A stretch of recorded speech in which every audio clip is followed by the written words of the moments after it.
April is supposed to be a month of new beginnings, of cherry blossoms in full bloom, of warmth returning after a cold, long winter.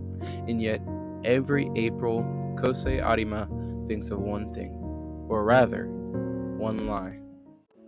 Hey everybody, welcome back to my channel, and since it's April, I thought it was finally time to talk about an anime that wrecked me emotionally in a way few others have.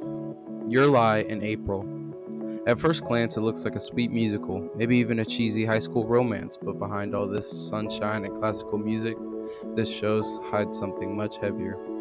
It's not just about music or love, it's about loss and hurting, even when you need to live a little bit. Whenever you start Your Lie in April, you're met with sunshine. Literally. The animation is bright, the colors are warm, and the characters are kind of adorable. 𝕊𝕼 explodes onto the screen like a firework, messy, vibrant, and totally unpredictable. She brings 𝕊𝕼𝕊𝔼 out of his grayscale world with the force of a hurricane, and a smile that seems almost too bright to be real. And that's the trick. Because the more light this anime throws at you, the darker the shadow it hides. 𝕊𝕼𝕊𝔼's relationship with the piano is one of the most heartbreaking things about this show.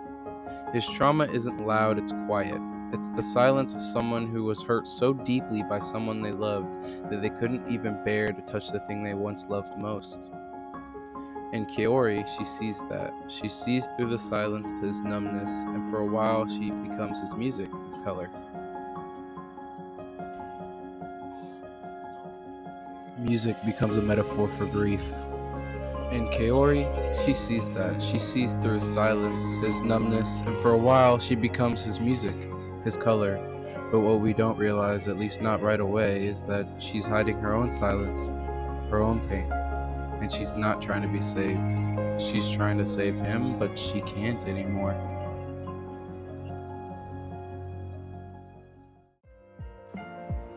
Once a piano prodigy, 𝕊𝕼's world fell silent the day his mother passed away.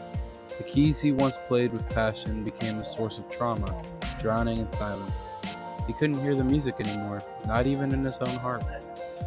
And then she appeared, 𝕊𝕼 Miyazona, a free-spirited violinist with a chaotic energy and the sound that defies rules. She was the color that splashed up across his black and white world. Though 𝕊𝕼 was dragged, sometimes literally, back into the spotlight, back to music, and more than that, back to life. But even the most beautiful songs come to an end. 𝕊𝕼 had a secret, a lie wrapped in smiles and late-night rehearsals, and when the truth was finally revealed, it shattered everything. And then the title makes sense. Your Lie in April. It hits you like a train. The letters 𝕊𝕼 leaves behind, the truth she couldn't tell, the lie she had to live to give 𝕊𝕼 his music back. It's not just a love story, it's a goodbye story. And that's what makes it so unbearable, so beautiful, so unforgettable, and so upsetting. This isn't an anime about getting the girl, it's about losing her and learning how to keep going anyway. This is sadder than a silent voice fight me.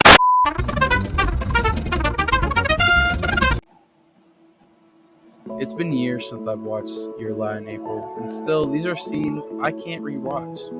Notes I can't hear without tearing up. It stays with you long way after the performance ends. Because it teaches you that life isn't always long or fair, but it can still be beautiful, even in April.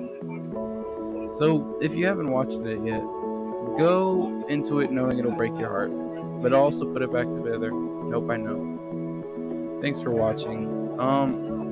Say something in the comments, and it's April, so don't tell any lies.